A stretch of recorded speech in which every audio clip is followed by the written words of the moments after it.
In this video, we will use the intermediate value theorem to prove that this orange function must cross the x-axis. The intermediate value theorem states that if we have a continuous function on a closed interval, and we have some output in between two other outputs, then there has to be an input that gives us the desired output. So we need to satisfy all of the ifs, and then we get the conclusion for free. We can apply the intermediate value theorem if our function is continuous. And they tell us that h of x is continuous. So we have that first piece. We need to have a closed interval.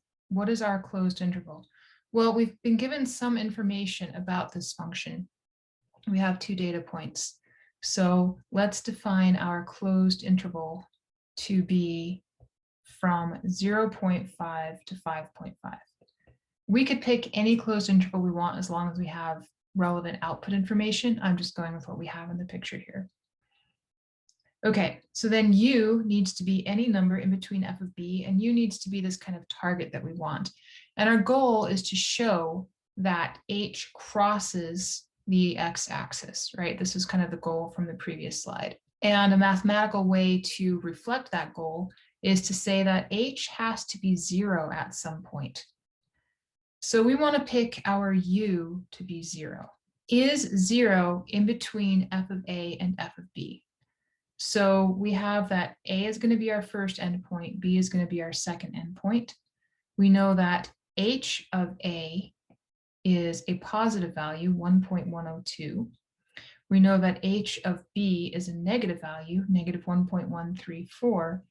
And is 0 right in the middle? Yes, it is. So we can say that h of a is less than 0 is less than h of b.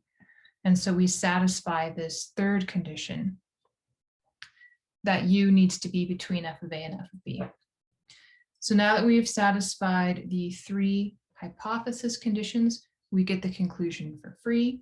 And we can say, therefore, there exists a value c. And this is an x value, this is an input. And c is on this interval from 0.5 to 5.5, so that h of c, so when we plug c into the function h, we get the desired output, which is 0.